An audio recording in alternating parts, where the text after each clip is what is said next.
आज मैं आपके साथ चिकन पुलाव की ऐसी शानदार रेसिपी लेके आई हूँ। आप यकीन करें, आप एक दफ़ा मेरे स्टाइल से बनाकर चेक करें। आप हमेशा इस चिकन पुलाव के दीवाने हो जाएंगे। ऐसा चिकन पुलाव जो रेस्टोरेंट का जायका दे, लेकिन बने घर के मसालों से। बिल्कुल आसान इंग्रेडिएंट्स और कम इंग्रेडिएंट्स में मैं आपके साथ चिकन पुलाव की ऐसी शानदार रेसिपी शेयर करूंगी। ये चिकन पुलाव कम पड़ जाएगा, लेकिन आपकी नीयत नहीं। तो बिना टाइम वेस्ट किए वीडियो शुरू करते हैं। लेकिन वीडियो शुरू करने से पहले यहाँ पर आपसे एक छोटी सी रिक्वेस्ट है कि चैनल पे न्यू है तो प्लीज़ चैनल को जल्दी से सब्सक्राइब कर दें और बेल आइकॉन को प्रेस कर दें, ताकि मेरी डेली की वीडियो आप तक पहुँच सके। बिस्मिल्लाहिर्रहमानिर्रहीम। तो ये चिकन पुलाव बनाने के लिए यहाँ पर मैंने हाफ कप घी लिया है। तो घी जैसे ही बहुत ही अच्छे तरीके से मेल्ट हो जाए, तो अब मैं इसमें प्याज शामिल करूँगी। प्याज को एक दफ़ा मैं बहुत ही अच्छे तरीके से मिक्स कर लेती हूँ। तो यहाँ पर हमने प्याज का कलर जो है वो थोड़ा सा गोल्डन करना है। तो जैसे ही प्याज का कलर गोल्डन हो जाए, तो फिर हम इसमें चिकन शामिल करेंगे। तो देखें जी, काफ़ी हद तक प्याज का जो कलर है वो चेंज हो गया है। बस हमें कुछ इसी तरीके का प्याज का कलर चाहिए था। तो जैसे ही प्याज गोल्डन हो जाए, तो मैं इसमें चिकन शामिल करूँगी। चिकन शामिल करने के बाद मैं इसको बहुत ही अच्छे तरीके से एक दफ़ा मिक्स कर लेती हूँ। तो हमने यहाँ पर चिकन की भुनाई करनी है, लेकिन उससे पहले मैं इसमें टमाटर शामिल करूँगी, हरी मिर्च शामिल करूँगी और अदरक और लहसुन का पेस्ट शामिल करूँगी। और बहुत ही अच्छे तरीके से एक दफ़ा मिक्स कर लेती हूँ। तो यहाँ पर हमने चिकन की भुनाई करनी है तकरीबन 6 से 7 मिनट के लिए, ताकि चिकन का कच्चापन जो है वो ख़त्म हो जाए और चिकन के अंदर जो स्मेल है वो भी बिल्कुल रिमूव हो जाए। तो काफ़ी हद तक जो चिकन की भुनाई है वो हो गई है। मैं इसको थोड़ा सा पानी डाल के कवर कर दूँगी। तो 3 से 4 मिनट के लिए मैंने लो टू मीडियम फ्लेम पर कवर कर दिया था। तो 3 से 4 मिनट हो जाने के बाद मैं इसको बहुत ही अच्छे तरीके से मिक्स करूँगी। चिकन की भुनाई बहुत ही अच्छे तरीके से हो जाने के बाद मैं इसमें मसाले शामिल करूँगी, नमक शामिल करूँगी, कुटी हुई लाल मिर्च शामिल करूँगी, हल्दी शामिल करूँगी और थोड़ा-सा इसमें चिकन मसाला शामिल करूँगी और 1 टीस्पून इसमें बिरयानी मसाला शामिल करूँगी और बहुत ही अच्छे तरीके से सारे मसालों को मिक्स कर लूँगी। तो यहाँ पर हमने मसाले की भुनाई बहुत ही अच्छे तरीके से करनी है। देखें, काफ़ी हद तक चिकन जो है वो सॉफ्ट हो गया है। तो अब मैं इसमें पानी शामिल करूँगी। तकरीबन मेरे पास 1 गिलास चावल थे, तो मैं इसमें 2 गिलास पानी शामिल करूँगी। तो 2 गिलास पानी शामिल करने के बाद एक दफ़ा मैं इसको बहुत ही अच्छे तरीके से मिक्स कर लेती हूँ।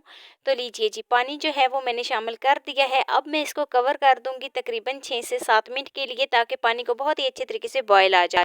तो 6 से 7 मिनट हो गए और पानी को बॉयल आना शुरू हो गया है। तो अब मैं इसमें गोभी शामिल करूँगी, जिसको मैंने बारीक-बारीक कट कर लिया था, और मटर शामिल करूँगी।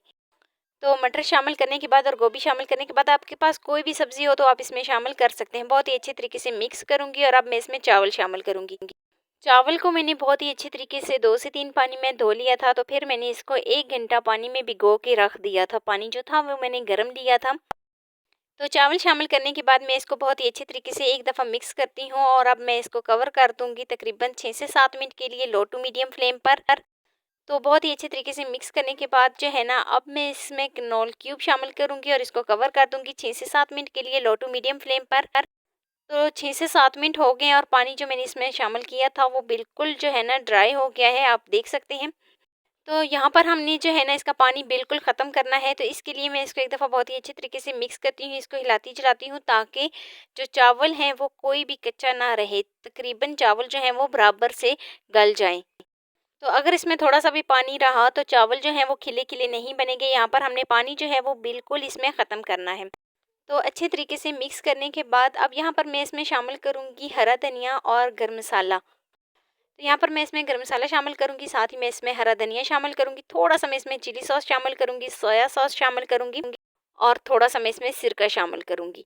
तो मैं इसको अब दम पे छोड़ देती हूँ। सिरका शामिल करने के बाद लीजिए जी, सिरके से जो चावल है ना वो बहुत ही खिले-खिले बनेंगे। तो अब यहाँ पर मैं इसको दम दे देती हूँ तकरीबन 15 मिनट के लिए।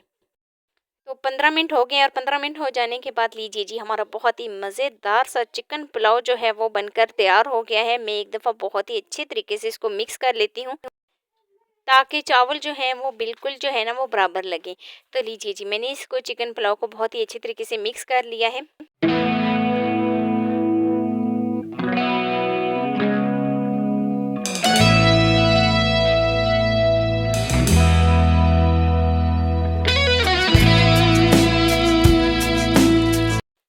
तो लीजिए जी, मज़ेदार सा हमारा चिकन पुलाव जो है वो बनकर तैयार हो गया है। तो ये है जी इसकी फाइनल लुक।